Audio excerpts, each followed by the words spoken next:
All right, folks, we want to get to some news today. DP World, it's one of the world's largest port operators, struggling to work through a backlog of 30,000 shipping containers piled up at ports across Australia as the company resumes operations after a cyber attack. This is definitely our world. And on top of that, something like AI, artificial intelligence, which by 2025, according to some research, lack of talent or human failure will be responsible for over half of significant cyber incidents. That will be AI. Yeah. Well, we are living in difficult times. We've got a perfect voice on all of this. Our next guest participated with you, Carol, in the recent 9/11 Memorial and Museum Summit on Security, a conversation with you on cyber threats and understanding the impact that they can have on organizations. And we do want to point out the museum supported by Michael R. Bloomberg, of course, founder of Bloomberg LP and Bloomberg Philanthropies. Great to be talking once again with Wendy Thomas. She's CEO at Secureworks. She's on Zoom from Atlanta, Georgia. Wendy, it is good to have you back with us. It does feel like, we were prepping this morning and talking about you coming on, and it's like every day there's something in terms of cyber attacks. Set the landscape. It's become kind of part of the norm of our world, but talk to us about cyber threats, the kind of trends we are seeing, where they're coming from, the typical kinds of incidents, if you will. And welcome back, by the way. Thank you. Glad to be here. Look, the average cost of a breach for a business in the U.S. year to date this year is nearly $10 million a piece. And the global cost of cybercrime is expected to be 3x what it was just a decade ago. We're talking about a transfer of wealth in the wrong direction that's probably the greatest in our history. So when we look across the landscape, to your point, it is happening every single day. We're tracking about 135 active threat groups, and their activities are bucketed primarily into traditional cybercrime, right? Just looking to extract profits, nation state activity, which is clearly up in the wake of geopolitical events, and then hacktivists who are concerned about those events and making their voice heard through a variety of cyber attacks. So we see those activities continuing, and as those three sets of actors continue to leverage tried and true techniques, scanning for software vulnerabilities and exploiting those, stealing credentials to log in and parade as someone else, and then sending those phishing emails, which we've all received around certain topics. You click on those and then you've given them access to the castle. So we just see the same actors using the same attack vectors and continuing to be successful. Wendy, is there some sort of geographical profile of these different state and non-state actors? I mean, is there a part of the world that they tend to come from, or is it truly global? Well, we certainly see them sourcing talent around the globe, but in terms of nation state actors and cybercrime groups, we see those coming out of China and Russia primarily, respectively, but certainly Iran, North Korea, and others are active on the cyber stage. But cyber criminal groups, which are purely profit motivated, they do source talent, and unfortunately they use some of the same business models that our businesses do, ransomware as a service, where different groups specialize in either stealing those credentials, writing the malware, or other pieces of the supply attack chain. They are able to specialize and then create business models for easy access for less sophisticated criminals to smash and grab and extract those rents. And they're moving more quickly, right? The time that they breach into your network and then the time they do some kind of attack. I remember a statistic when we talked, it's now, I think, something like less than a day, less than 24 hours. It is. On average this past year, it's from the time of intrusion to the time of breach, it's less than 24 hours. It was about 5 days a year ago. And what we see, unfortunately, is that in about 10% of those cases, it's less than 5 hours. And so when we talk to CEOs and CIOs about protecting their organization, it really is all about time to detect, time to respond. And that's where the power of artificial intelligence really comes into play to turn that back against the adversary. How does that work when it comes to AI? I mean, take us through the process here. Sure. So when you think about a technology like Secureworks has, where we're using artificial intelligence to really model and amplify what we see in terms of adversarial behavior inside of a network.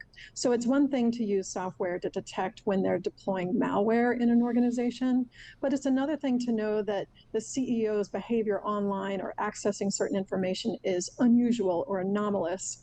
AI can help you not only understand what's anomalous, but put together much more data more quickly to say that it is both anomalous and malicious.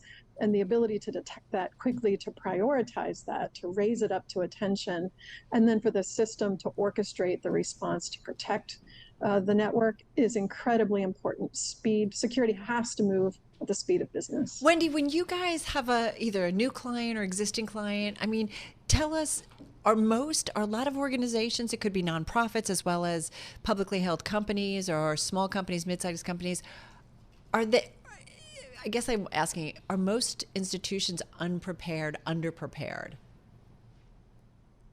Unfortunately, most organizations are more vulnerable than they realize. And it may be that they've done a great job of protecting their own assets, but they are inextricably linked with other vendors, other suppliers. And thinking about your security as having to secure those who are interoperating with your organization and your systems as much as you secure your own castle is probably the most important. But the good news is that most cyber attacks, especially from cyber criminals, are absolutely opportunistic.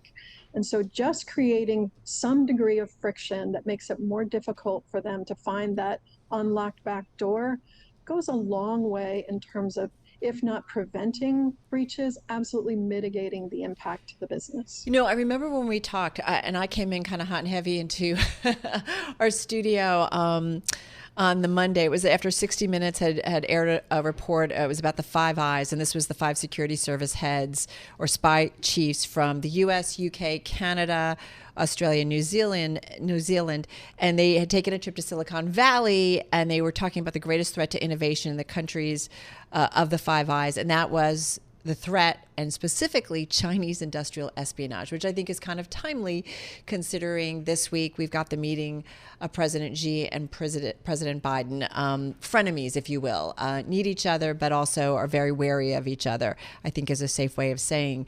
But this idea of digital attacks, cyber attacks, about getting into an organization, industrial espionage, whether it's IP, strategy at a company. I mean, is this happening more and more?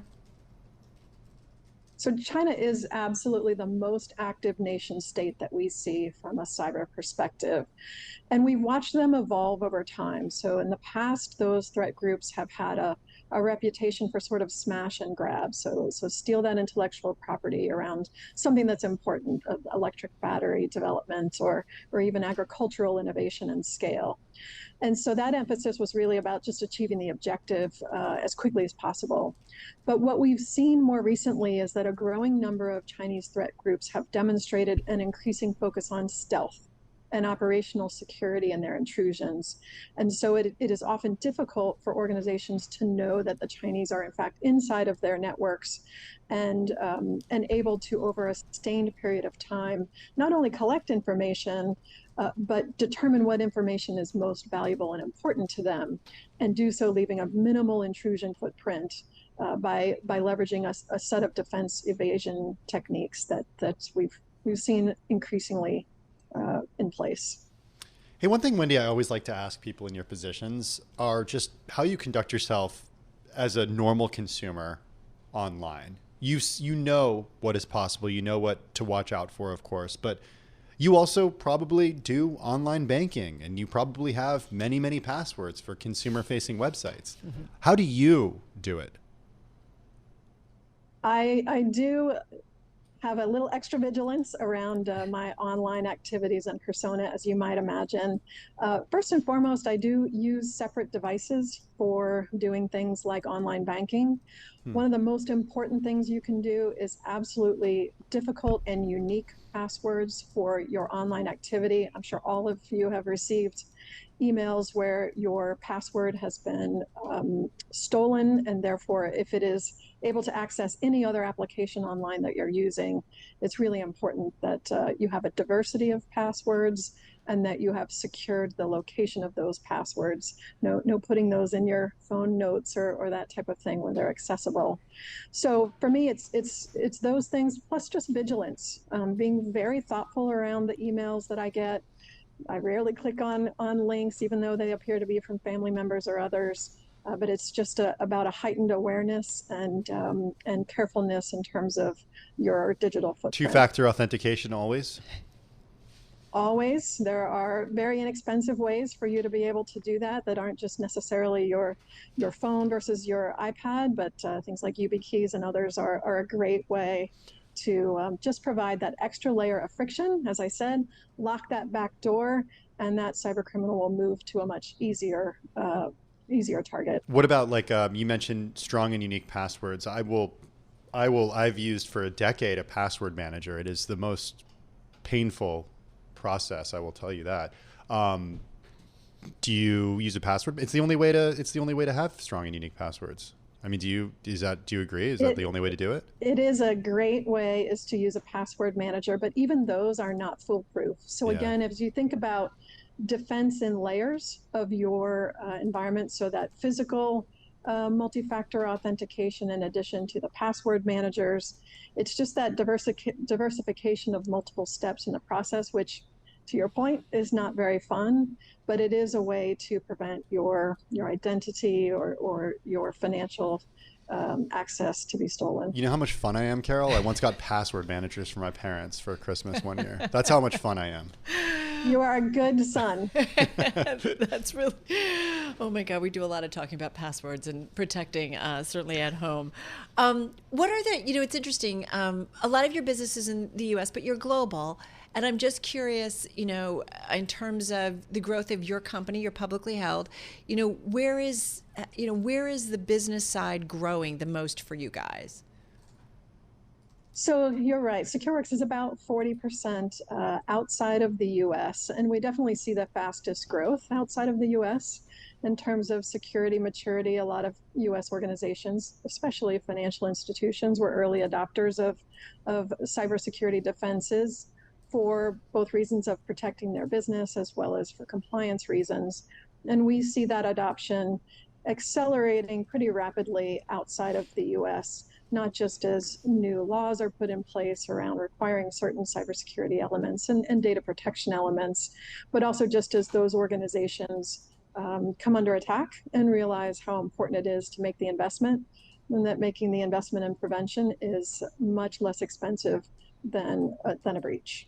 And I am curious too, we talked a little bit about AI, and I know when we first talked, we got into this, and I kicked off our conversation about Gartner, and by 2025, lack of talent or human failure will be responsible for over half of significant cyber incidents. By 2025, the consumerization of AI-enabled fraud will fundamentally change enterprise attack service, driving more outsourcing of enterprise trust and focus on security education and awareness. So AI, the good, the bad, and ugly, like we all like to talk about. How is AI being helpful for you guys as you move forward? How is it also, though, preventing or presenting new challenges in terms of digital attacks, cyber attacks? Well, as you and I have discussed, I absolutely view AI in the lens of the power and the peril. And when I think about the power, it absolutely has enabled us to process protections for organizations faster. You can collect more data, filter through more quickly, translate chat on the dark web more quickly, and understand context around planned attacks. All of those things are really powerful to, again, as I said, detect something quickly and respond in an automated way so that dwell time of 24 hours or 5 hours, it doesn't translate into a breach for you.